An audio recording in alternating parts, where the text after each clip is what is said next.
When you start living with the end in mind, everything starts to change. What are people going to say about you? What message is your life going to speak when you're long gone? Because you weren't born by accident. You didn't just happen to be where you're at and happen to watch this video. There is always a reason. Boom, here we go. So I just want to welcome all you guys to the Fuse Life podcast, episode number 34, double dose today. As you know, Fuse Life, we're all about finding and engaging your God-given purpose. And my guest tonight, she is a firecracker. And we had Kirby last week, and I'm so pumped to have her, the Wonder Woman, featuring her this week because she definitely carries this wonder. So, Fiona, I just want to welcome you. Thank you so much for your time. Thank you, Joseph. Thank you for inviting me. Man, I'm so excited to talk to you after listening to you guys for the last 8 to 10 months on YouTube. Why don't you just tell us a little bit about yourself and what you're doing currently and where you are? Well, we, for those of you who don't know, we have an awesome church called Wowlife Church. We're based in Colombo, Sri Lanka, and not forgetting the many wowers all across the world that tune in and count wow as their church. So I'm more the pastor. Kirby moves more in the prophetic role, and we also have a denomination called the ADC, and we overlook the free churches. Well, some free churches in Sri Lanka. So that's in a nutshell what we do. Yeah, and right now you're in Colombo? Yeah, I'm in Colombo, Sri Lanka. Okay, and you guys travel a lot, obviously, in the year? Yeah, we have like twice a year that we allocate to go out. We love the States, we love America, and there's constant favor there and lots of openings and invitations, and so we try to keep it to like twice a year, April, May, and in September. And I mean, we're just meeting constantly new people there, traveling, preaching, just imparting what we have and also learning from them as well. Yeah. Wow. And so you guys you run meetings, because I met you at one of the meetings in April this year, but Yeah. then you also do a 5-day program. Could you talk a little bit about that? Okay, so the 5-day, do you want me to go back to, no, I'll talk about the 5 day, maybe you'll ask me the question later. So the 5-day is basically how our first entranceway into the US was for the 5-day program. Kay was actually invited to be featured in the National Geographic for his fasted lifestyle. And from there onwards, we had this program where we taught people to just get authority over food. And so it's essentially 5 days of a fast, and we call it the feast because you don't really feel like you're fasting because you're just poured out with revelation and just God's word, and you feel so full by the end of it that honestly, my life personally, I'm not a happy faster. Kobe's the happy I am more kicking and screaming, get me out here, give me some food kind of person. Yeah. So when he started and wanted to do this, I was like, no way, you know, it went against my grit. We did a lot of fasting, but it was like in the old understanding of it. So your usual 40-day fast or your 21-day fast.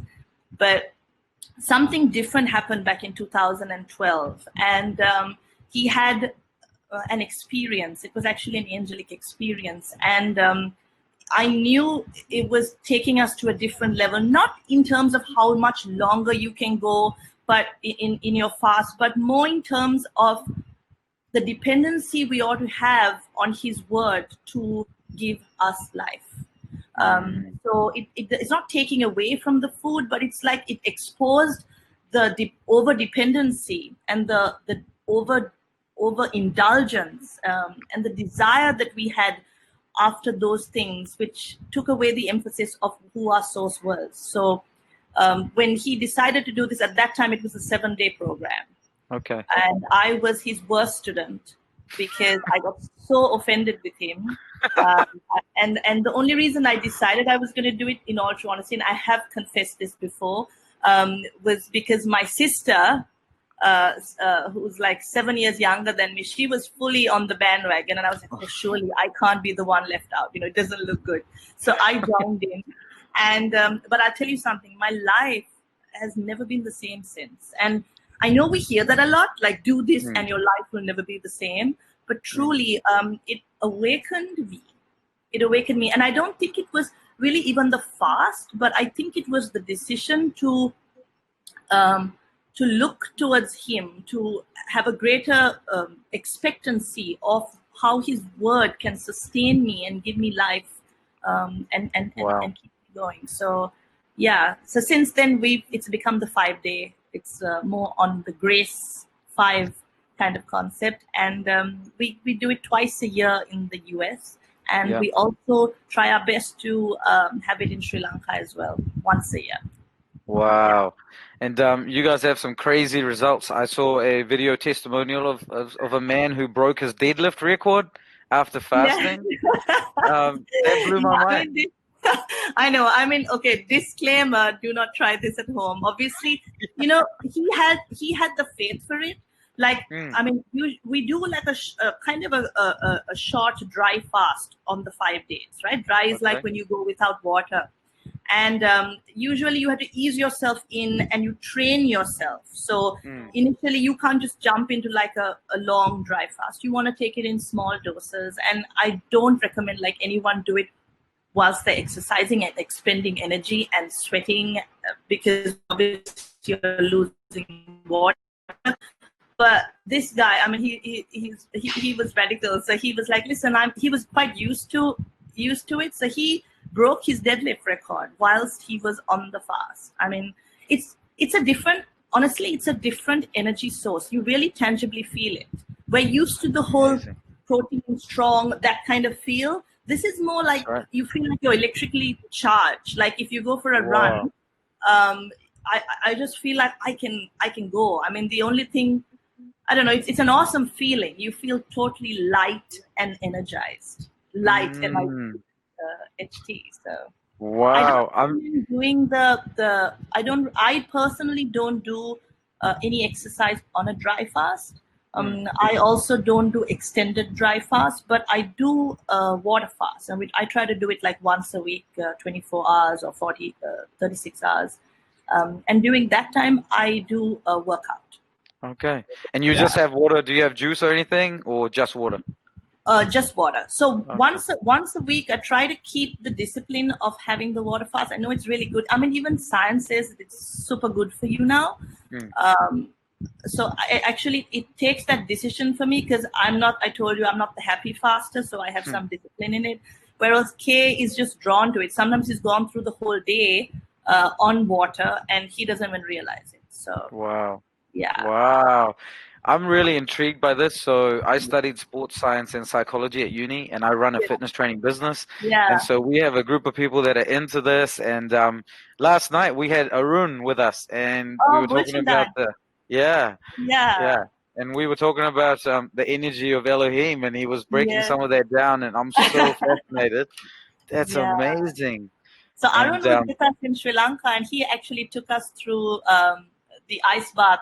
The Wim Hof, and we've got like our own ice bath now set up in our garden. They come and dump like tons of ice here, and we try to make a practice of having it. And actually, it's really awesome because it really helps any kind of injury, and it really helps your mind just block out what the world translates as fear. I mean, I'm not saying let's stay in it and sleep in it and live in it or anything like that, but even if you do it for like 30 seconds, it just breaks. It makes you go beyond your personal limitations. Wow. I mean, this conversation is going a different trajectory, but we'll pull it back soon. But I'm really fascinated. I'm really fascinated with this. So, like, you guys have a communion culture there. You have people that are doing triathlons on no food. Is that right? Just some water, Spartan races. Could you talk a little bit about that, like how that began and how you ended up here? Well, this is the thing, right? In 2012, taking you back then, when this fresh thing kind of awakened us, what happened was Kay was pushing the boundaries of what he was challenging himself. Now this is his personal experience I want to share, and I don't think that everybody needs to go through such a thing.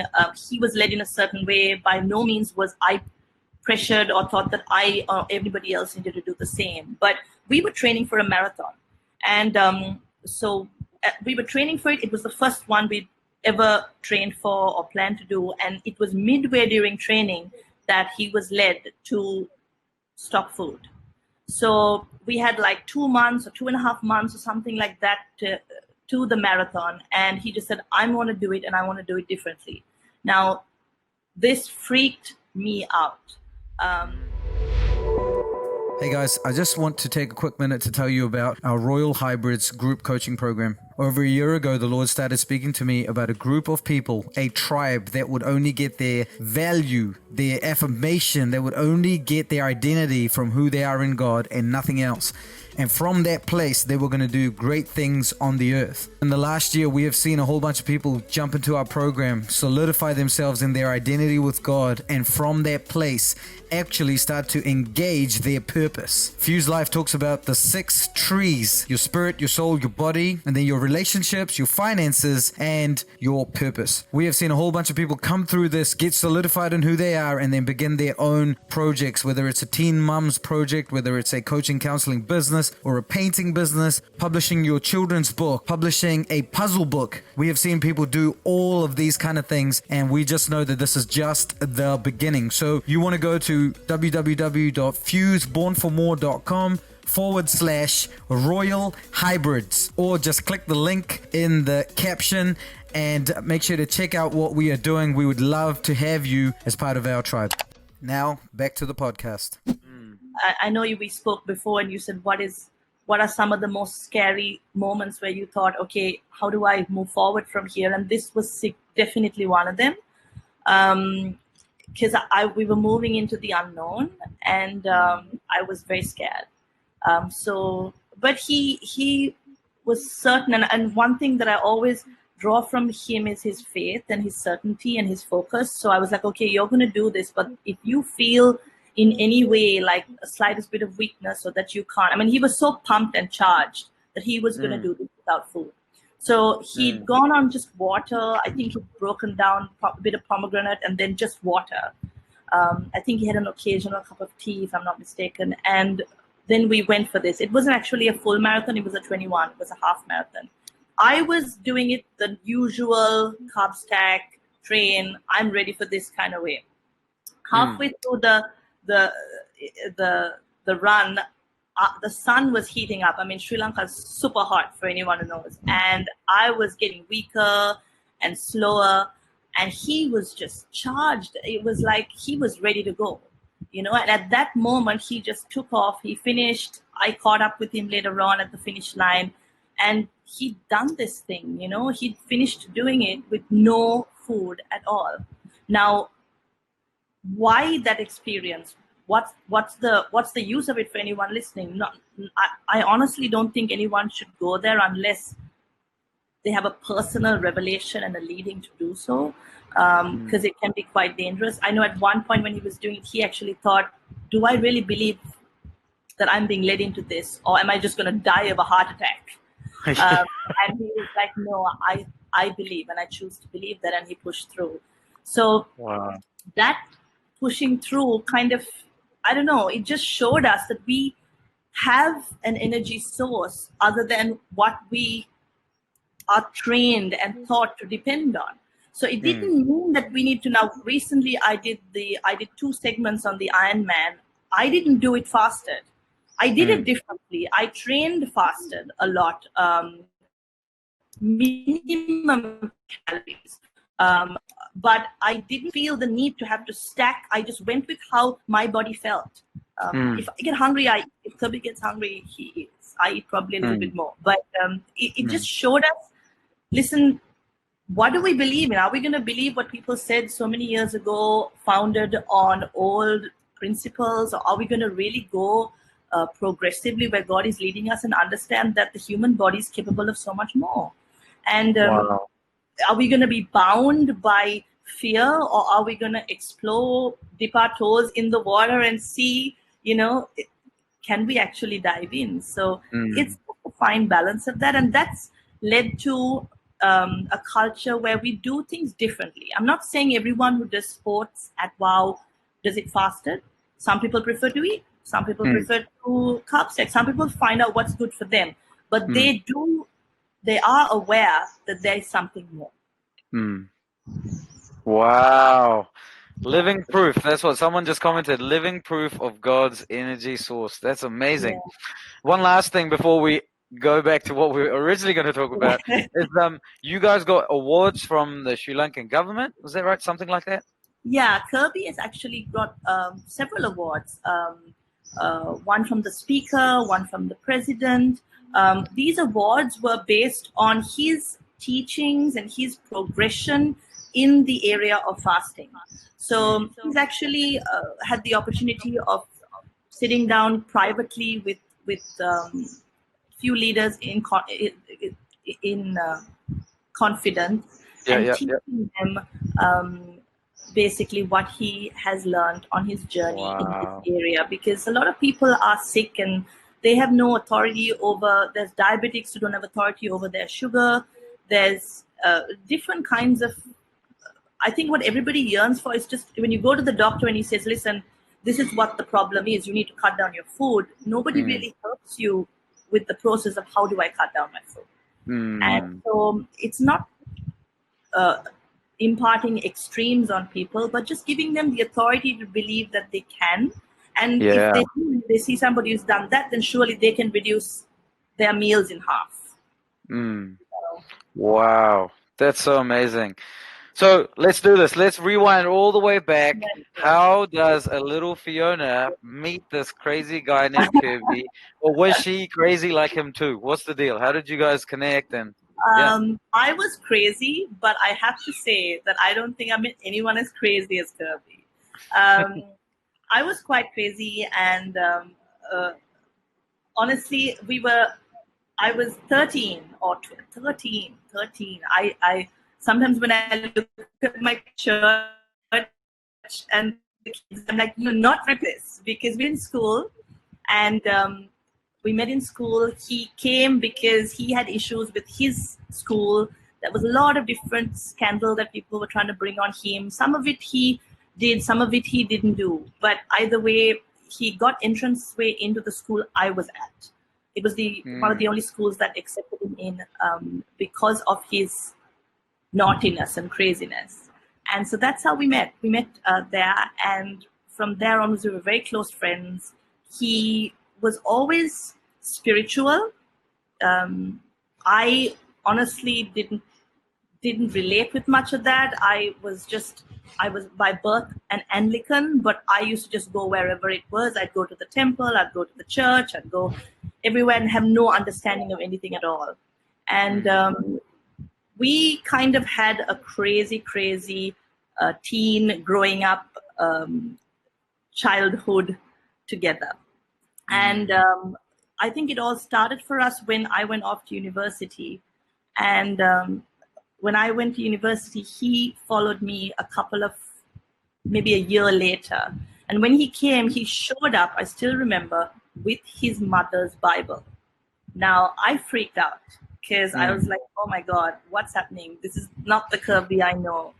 And he showed up with the Bible. He had an experience, and he had given his life to the Lord because the Lord had answered a specific prayer of his for his parents. Wow. His prayer was, listen, I may have done all this stuff, but you need to look after my parents now in this situation because they were going through something. And the Lord had come through in a very powerful way. And Kirby, when that prayer was answered, he pledged his life to the Lord. And so he, who had been evangelizing people all in the opposite direction, now suddenly positioned himself to live for God in whatever way he could at that time. And he never pressured me because I was ready to run in the opposite direction. Not really keen on not having seen a good example of a life that I could fit into in this department. By then, drinking a lot, doing a lot of drugs, a totally different lifestyle we had, and we enjoyed it. So there was no need for me to now get into some institution that was going to control me. Yeah. But I never got that from him. He never forced me. He never said, Fiona, you got to do this. He said, Fiona, God will speak to you when it's time, and when it's time, you will see. And so I would just sit with him, listen to what he says, not understanding sometimes. He'd share stuff that he'd learned, and I'd be like, yeah, cool. Yeah. Okay, cool. And I would go do my thing. Until one day, I still remember, he was reading from Mark 11, and he said, listen, read about this, and read, if you believe, and if you speak to this mountain and you say, mountain move, it will move. Do you understand what I'm saying? And so I said, yeah, sure, I understand. The mountain's going to move. If you believe, you just have to speak it. It'll move. It'll move. He's like, are you sure you understand? And so I said, yes, Kirby, I understand. I have a brain. I understand. And then suddenly, I don't know what happened. The Spirit of God just came over me. And I realized until that moment, I hadn't understood anything. My eyes opened.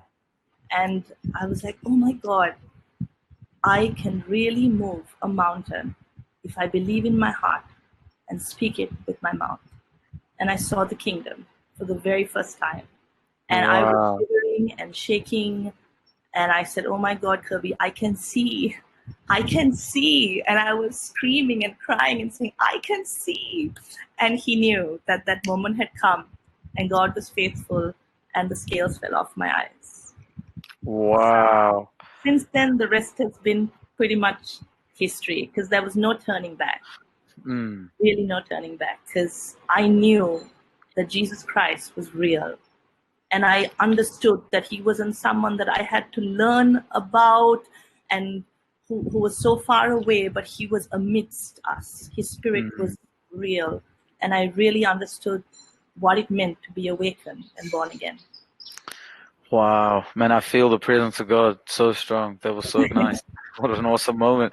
Okay, so you have this moment, and then what happens in the early days? Like, because I know you guys had a bit of drama and you had gone away, or is this already done? So this was after we came back. Okay, okay. So this is after I came back. Awesome. Yeah, after so that, we just trotted on. I mean, we believed, and in our way, we would like reach out to anyone who wanted to teach us. There was so many different, very weirdly, there was people, because my first language is English, but everyone who was there to teach us was teaching us in Sinhala, which is like the Sri Lankan language, Sinhala. And so for me, it was really difficult. So I was like, okay, I'm trying to understand. So I had to translate what I think God means in a certain situation through this language barrier. But so many people came and invested in us and taught us and kind of built us up. And what happened then was we still were continuing with whatever lifestyle we can, but according to our conscience, in whatever way possible, we were trying to live, for him. Yeah. And then the crazy happened.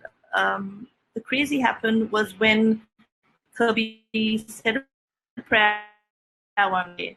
He said, listen, I'm with all these friends, I love them. We party together. We do so many things together. We're practically like family. And the Lord said to him, don't you believe that if you just asked me, if you just believed in me, that I could get them all in 1 second, that basically they would all come to the realization that you have. And so he was like, really? Okay, let's see what you got, God. And the very moment he walked out, they started walking in. Different people started walking in, rolling their joints, bringing their drugs, and saying, Kirby, tell me now about this God that you talk about. And so we were like, man, we can work with this. And that's how we started, one by one, just sharing what we knew. We didn't know. I mean, looking back now, I was like, what did we have in our hand? We just had a stick. So we trusted that we could use it. And the motivation would part. And so later on, not long after, we were so blessed, super blessed to have met our spiritual dad and pastor, Nilo Besekara, who's based in Dubai, who used to travel every single month, maybe sometimes twice a month, at his own expense, just do everything to come and just pour out into our lives and teach us and feed us grace. Wow. We were like, oh no, we want to go here, we want to go to this church, we want to go to that church. But he knew, he understood, listen, he actually later on told us, he said, Fiona, Kirby, the reason is I never thought that any church had the ability to take such a crazy group like you and know what to do with you all, because we were just so radical. Some of us were still doing the crazy stuff we were doing. So how would they process that? Because in the old, what people say is, listen, yeah, once you come to God, yeah, your sins are forgiven, everything's forgiven. But there is something called continuing sin. And if you continue in it, then there will come a point. And nobody knew how to relate or to handle us or to believe in what God was truly doing in us, despite what they saw on the outside. But Neil did. And he came and he poured out on us. He taught us the very basics of the gospel of grace. And when Kirby first found out what grace was, he wanted to go and sweep Neil's house and live with him, serving him for his life, because what he'd received was the most precious pearl that could ever be found. So that was initially the start of how it all began. And that's not taking away from any church or any place here in Sri Lanka. But honestly, I'm not saying that we're super special or anything like that, but honestly, what happened was extremely radical. It was very radical. For those who remember and those who know, they know. And we did try to join different places. We joined up, we went church hopping, like we used to do bar hopping in the old days. We did a bit of church hopping. And then a few of us were like, what do you think? Did you like it? And we didn't know how to. We're like, well, it's okay. Let's go here. And finally, we tried in one place. But when we were there, people were on fire. They wanted to join the worship team. They wanted to serve at the door. They wanted to, open at church. And obviously we were still had different stuff going on very visibly. I mean, it's not that they didn't have stuff going visibly, but maybe some people hide it. These guys were so open. And they didn't know how to handle them properly. So a lot of people got hurt and said, I thought you said Jesus loves us and he'll meet us where we're at. And we could walk this journey through and he will help us as we walk along. And so I said, yeah, well, that's what I thought too. And so we left and we kind of formed our own group. Neil pastored us, overlooked us, helped nurtured us, and trained us. And today we're wowlife church. Wow. I've listened to Pastor Neil, a few of his messages, and he's a wise man. He drops bombs, like silent bombs, Yeah. Amazing man. Okay, so that began, and now you guys become pastors. Maybe you can quickly talk a little bit about your marriage and how important marriage is as you're going through this journey, because like we mentioned before, a lot of people kind of ignore their house or can easily ignore their wife or easily ignore what's happening at home. Maybe we could quickly touch on that.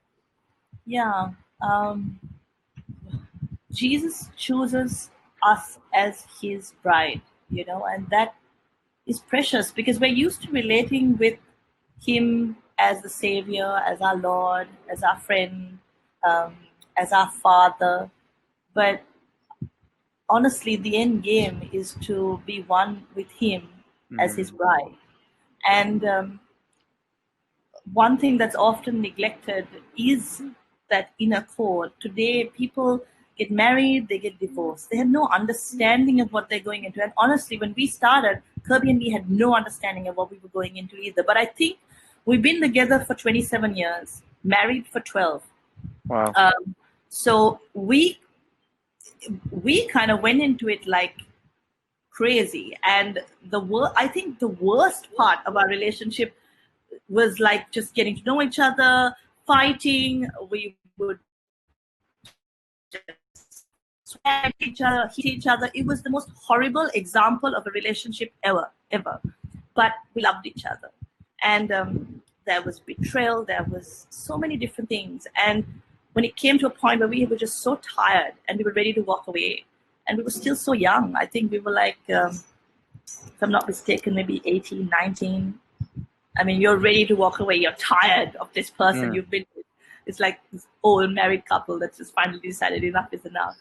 And I remember walking away and thinking, I'm strong enough to just move away from this and start fresh. And this is just, it's never going to work. And he came and he said, Fiona, forgive me for everything that I've done. I want to really give my all to you. And I realized that we can make this happen, but we can't do it, both of us on our own. And the only way you can ever trust me is if we direct our trust in God. And so I realized that if I placed my trust in man, because that's what I'd done from the very beginning, is I thought I would let him down before he let me down. And this is for so many young people who like fall head over heels, or that initial young stage of any relationship, where you think, no way, this is it. And I mean, because you're thinking with many other things other than your brain and your heart, you're also thinking with your hormones, and you think nothing will go wrong. And so I really felt that I learned something there. I learned that if you place your trust in man, even if he wants to do good for you, even if he wants to look after you, and if he wants to try his best, he will let you down. He will be a snare. And it's like a formula engraved into the very system of being. There's nothing we can do. If we place our trust in the wrong place, it's going to crack up underneath our feet. And so I brought in that special relationship with God. And I understood that Kirby can go wherever in the world. He can do whatever he wants. I can never go with him to all these places. I can never know what's in his heart, whether to trust him, whether not to. But if he has a relationship with God, then he has to be true to God. And I can only trust that. And so that's how we built the foundation, which later became our marriage. Was very much not a two-person relationship, but it was a three-person relationship, a triune. And we minister to each other. We're very conscious of the Holy Spirit, how he teaches us, how we've grown. We're not perfect. Nobody's perfect, but perfection is assured. And as long as we're willing, I always tell people, couples that come to us, I say, listen, if you're having trouble, there is nothing that cannot be solved. If you and your husband or wife or whoever it is are both in agreement, things out, you all have one source of counsel. And if you're going to decide to depend on God, there's nothing that can stop you from working out. No matter how much cheating, no matter how much betrayal, no matter how much hurt, no matter how much, nothing is irreparable. And I have seen that, not only in our lives, but in the lives of so many couples that are so happily married and so glad they took that decision. Wow. That is so cool. And you guys have done a few messages on this, right? Mystical marriage. I think I saw someone. For us, the strength of our ministry is, I believe, our marriage. I think we're strong in that. It keeps us stable. Christ gave himself for his bride, and everyone's, there's something so beautiful about that intimacy, that trust, that faithfulness. Despite one failing, the other one loving. Despite one running away, the other one chasing behind after her. There's something so beautiful in it. And we're always looking, humans, we're always looking, what are my rights? If I give in now, I'm going to have to always give in. So we always have like a reserve. I mean, there are practical things you can do. When you decide to give your life to someone, when you decide to get married, there has to be that transition that will take place out of your father's house into the house of the one that you have now committed your life for.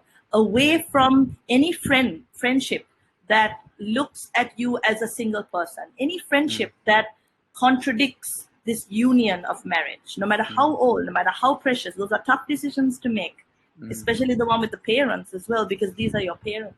But there is a perfect union and a dynamic a godly dynamic of relationship, that once this unit is solid, everything else flows from there. One day you're going to have children, and once you have children, that same value passes to them. Not you look after me, I'm your mother, I'm your father, I come first. It should be no, you love us. There is no loving less, loving more, but your affections towards your husband need to be a certain kind. And that kind will change the dynamic of everything and everything you do forever. And I think if we understood that, if a lot of couples understood that early without going on earthly loyalties and, worthless principles from the world, I think we'll have stronger families and stronger union foundations. Wow. Yeah, I mean, that's such a powerful thing what you're saying, especially like in Indian culture, Sri Lankan culture, any collectivist culture, the family really tries to stay in there and get in there. And so it's really powerful to hear what you're saying.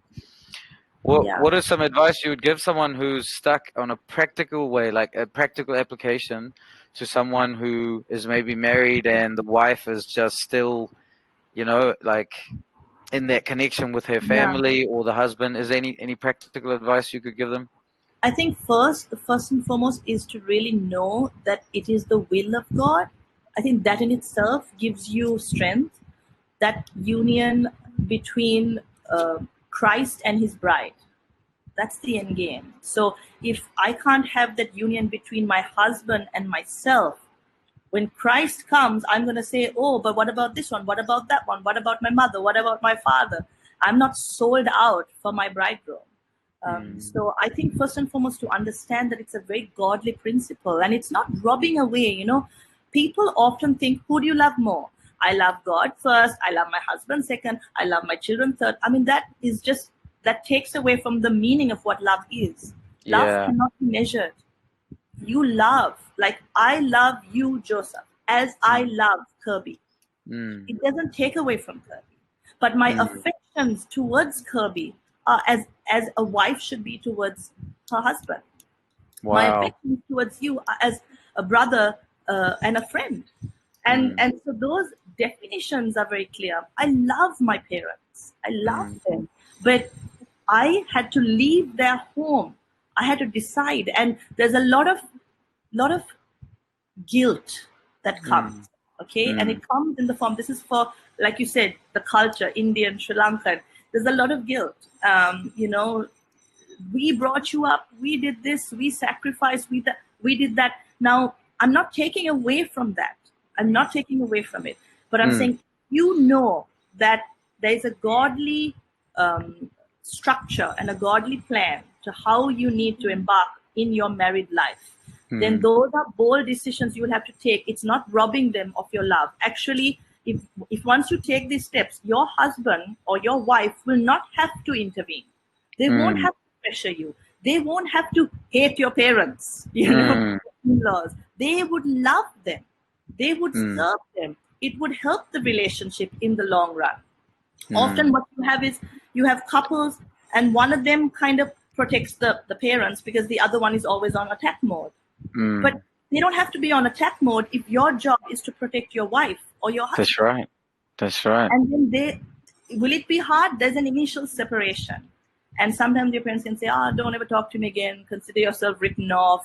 All that passes, They don't know. They're moving with what they believe is to be worth. But we have something deeper and higher. We've been given something from the word, which didn't come to us when we were born. It came to us when we were born from above. And so as a result, it gave us strength to make those decisions despite the cost of what we felt at that moment. And so that's what I'm telling anybody out there. I'm saying, listen, make that choice, make it, and take slow steps. You don't have to be like harsh, like this is what the doctrine says.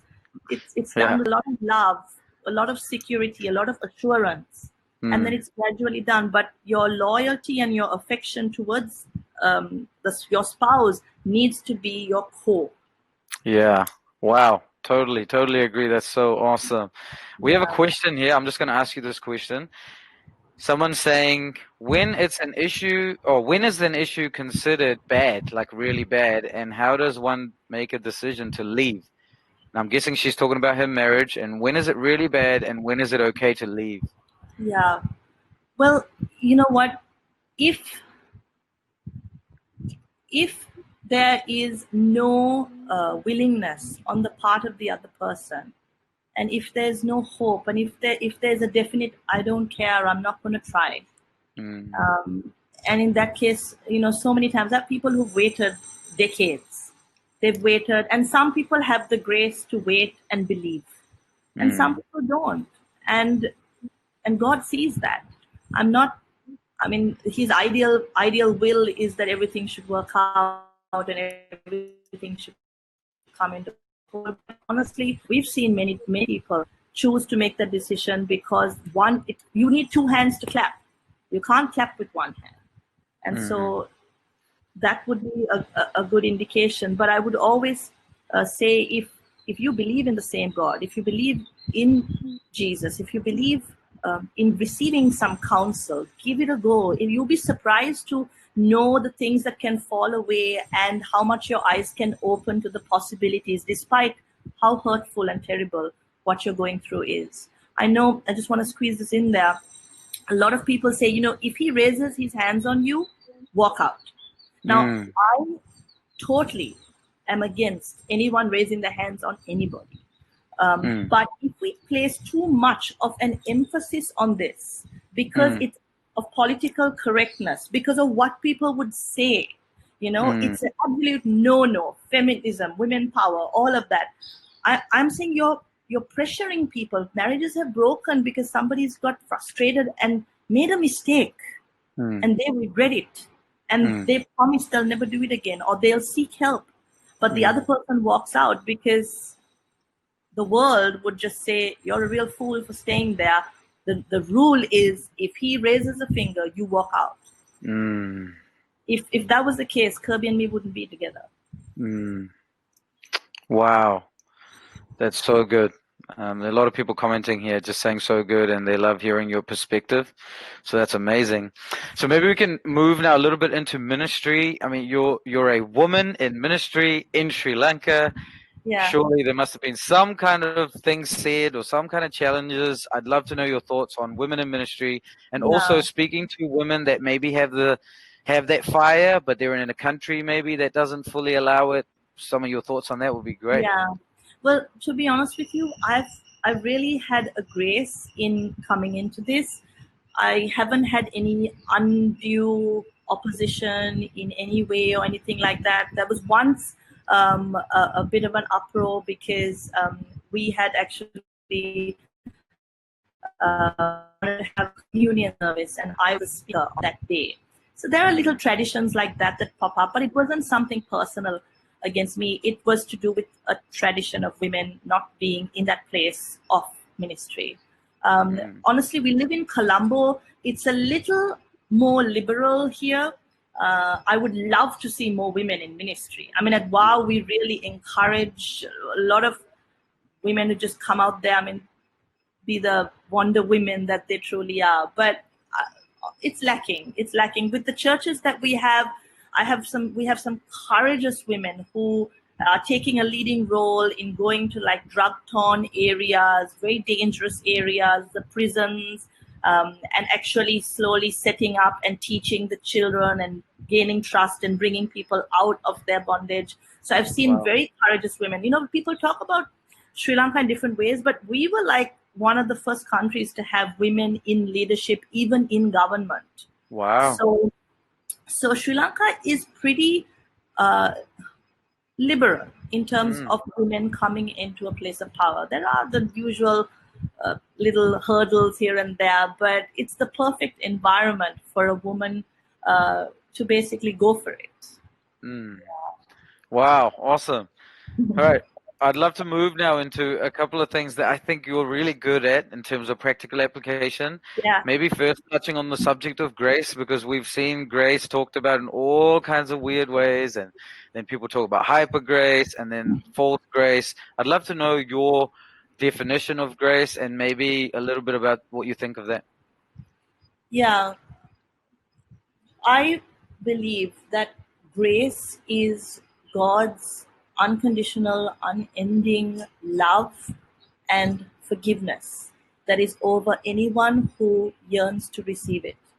And that in itself has the ability to transform us. It has the ability to transform us. Now, this transformation factor, the the traditional church is always looking for that conversion moment. Okay, and yes, there is a significant moment when your eyes open, when you see the kingdom, when you enter in. There are those significant moments, but there is the maturing transformation process that takes place and is continuing to take place, so that our bodies and our souls can align with the perfection of our spirit.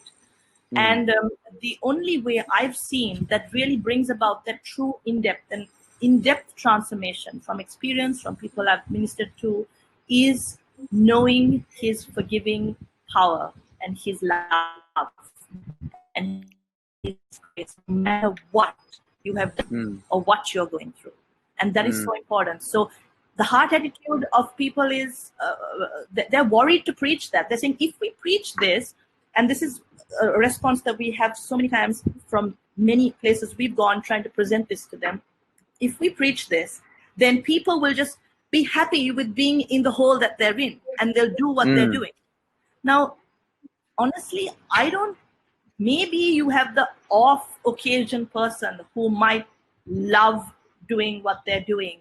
But if there's an honest yearning and wanting to stop, even a slight little hinge of I want to stop, or I don't like what I'm doing, but I don't have the strength to stop. This is the only way. The other way is behavior modification. And on the behavior modification front, you're going to be doing that thing anyway in your mind and in your heart. You're going to be desiring, but outwardly you're going to be like handcuffed. So that's why I said I wouldn't go with the outward. I would always trust what the Spirit is doing on the inside. And from the inner transformation, trust me, the outer will be made manifest. And that's been the story of our lives. And that is actually the big deal of what's going on with the church today. The old persecuting the new. The legalists persecuting the gracies. Is there such a thing called hyper grace? I don't know. I think His grace is endless. Grace is endless. But I think if we're grounded in the Word, Joseph, right, and if we desire and hunger for Him to be revealed through the Word, then surely there'll be practical things that we know we can do. There are things that we know is in His will. There are things that we know that are not in His will. We would love what He loves. We would hate what He hates. We would surely align ourselves to the one that we're transforming to be. And so our course is set. And so everything that needs to fall away will fall away. And everything that is to remain, the Christ will remain. I mean, this is so interesting because I feel like there's a real separation being shown right now with understanding the kingdom versus, say, churchianity, especially with what's happening with Kanye West, and everyone's reaction to that is blowing my mind. So what are your thoughts on that? I was so happy. I mean, honestly, I was just looking at another video of his today on an aeroplane, and they were doing some it's so wild and crazy. God is doing something in the earth. I pray people's eyes will open to discern the new of what He's doing. I also pray for Kanye, because through the opposition that he will face, through the persecution that he will face, through the criticism that he'll face, through the church itself not believing in the transformational power of Jesus Christ Himself working in Kanye's life, will Kanye be able to stay the course? He needs prayer. Otherwise he might go off onto the side of, if we don't live grace, then we can't blame someone else for going, off onto a side where they'll be like defensive. They won't know they lose their faith in the church and the model that God has given to represent Him on earth. So I'm really praying that something cool will happen. And all I'm seeing is more people, millions of people who are now looking to who this God is that Kanye West is worshiping and praising. There are churches, they don't have 5 people, 10 people, 50 people, and they're criticizing what this man is doing, influencing the millions. I think it's hypocrisy. I think they should really wake up and see what God is doing, and it's an awesome time to be alive. Yeah. Wow. Refreshing to hear. Yeah. Another subject that I've heard you talk about is purpose. There were a couple of Yeah. videos that you put out on purpose. What Yeah. is your view on purpose and how someone can find their purpose? If you know, That's what are a your thoughts on that? question a lot of people ask. What is my purpose? And I think in order to first understand one's purpose, they need to understand their identity. And once they understand their identity, hidden in Christ, it's easy to live in your purpose. You don't have to yearn to be on the other side where you think the grass is greener. You don't have to leave your jobs and take a flight and head to the furthest country with the highest rates of poverty to live in your purpose. You don't need to do that. There are some people with a burning and a call, and they won't even ask you what is my purpose. They'll be on that plane and they'll go there and they'll do it because that's what they're called to do. But for the rest of us, we have an area of influence. We have people who we reach out on a day-to-day basis. I can't make a difference with my church if I don't make a difference with my home. I can't make a difference with this nation if I don't make a difference with my church. So it's understanding the microcosm. And a lot of people, when we do different things, like if they see a simple miracle, they'll question it and they'll be like, why can't you go here and heal the sick? Why can't you go there and do this? And what they don't understand is in the simple, in the immediate area of influence, in the smallest miracle, in the smallest sign, is the ability to go to the nations and to do what we're called to do on a greater scale. But if we can't do it here, within our right here, right now moment, then there's really no point. But I think if people understood that they can make a difference where they're at, in their workplaces, people are trying to bring people to church and tell them about Jesus, but at work, they lose their temper. They're freaking out. They are worrying about their finances. They're asking worldly advice. They're getting counsel from godless people. How are you going to bring people in to the revelation that you're enjoying if you're not really enjoying that revelation? Yeah. And that's what the religious spirit does. It tries to bring people into like some kind of understanding without living in it and drawing people to the ascended life. Wow. Man, this has been so awesome. We're nearly at an hour already. Yeah.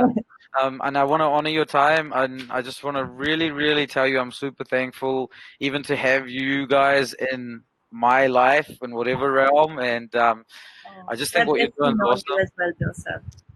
Yeah. And we bless what you're doing. I love you reaching out to different people, speaking like this, bringing awareness, imparting, highlighting. I love what you're doing, and I bless you, and may it just grow and explode and go to the nations.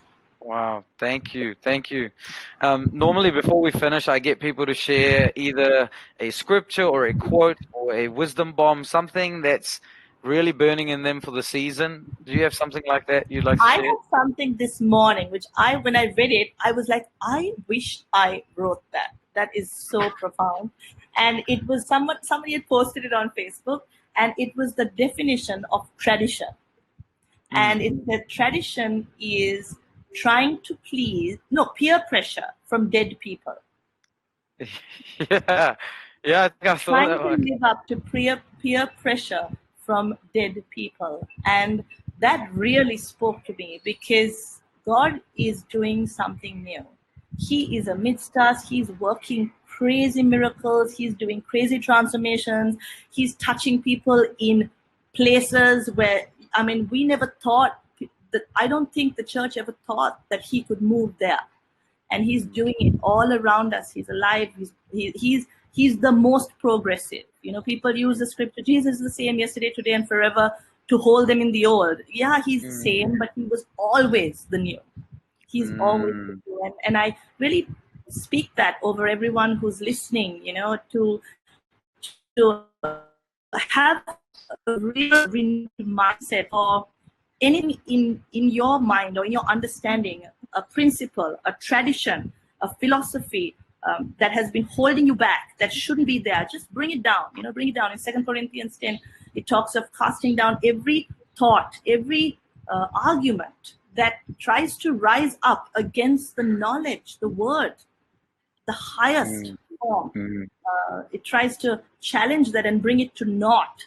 So I just speak that over everyone. May you live in the freedom that God gave you to live in, that he paid for you to live in, and enter the new and discern everything new that he's doing. And may you experience that in this very moment.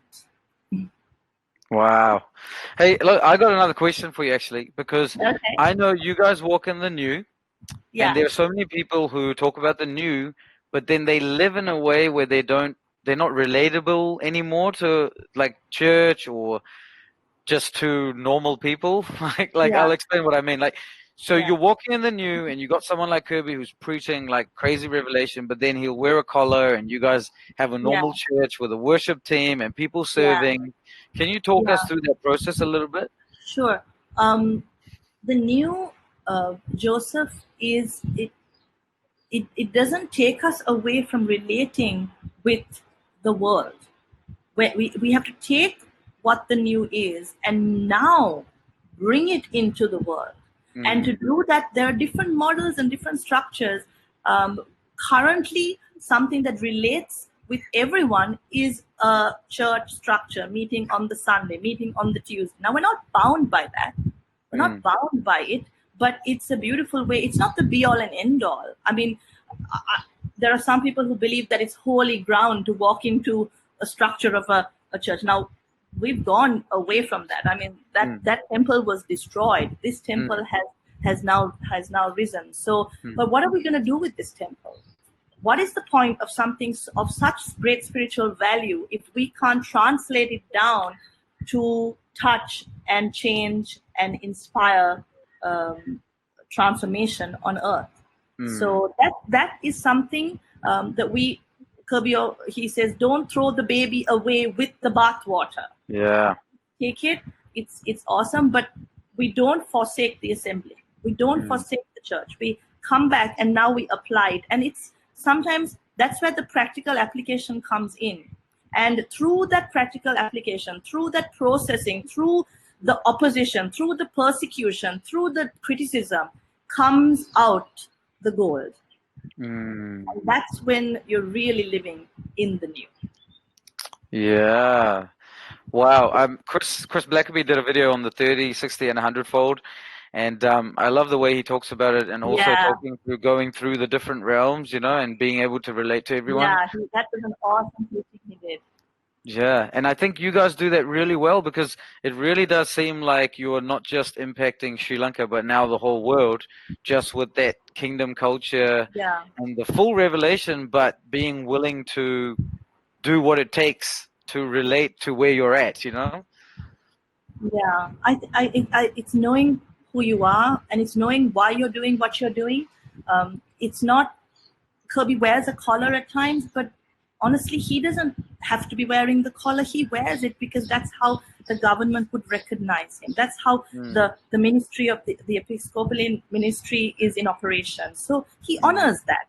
He doesn't throw it away. But if he can preach in a t-shirt, he can preach in shorts.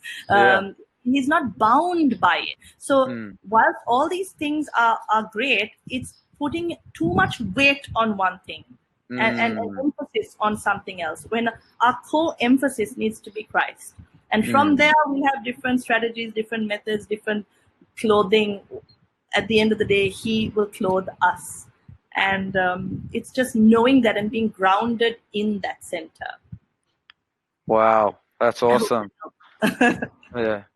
Man, thank you so much. I want to honor you. I want to honor you guys for what you're doing, what you're carrying for this generation. I look forward to when you come to New Zealand, when we get to meet again. Um, it will be awesome. And everyone else listening, I hope you got super blessed. There are people here from South Africa that said they were super blessed, and lots of other people saying thank you. So thank you guys for joining us. Thank you, Joseph. And Bless you we're just and going to bless say, everyone. yeah, thank you. We're just going to say bye now. Fiona, you can stay with me for a couple of minutes, but everyone else, we're going to talk to you later. Take care and talk to you soon. Faith and patience. Faith and patience. Patience means allow it to happen. Stay the same. Stay persistent. Keep going. Faith, know that it can happen at any moment. Get excited because it can happen at any moment. You were so close. Don't quit now. Keep pushing. You got this.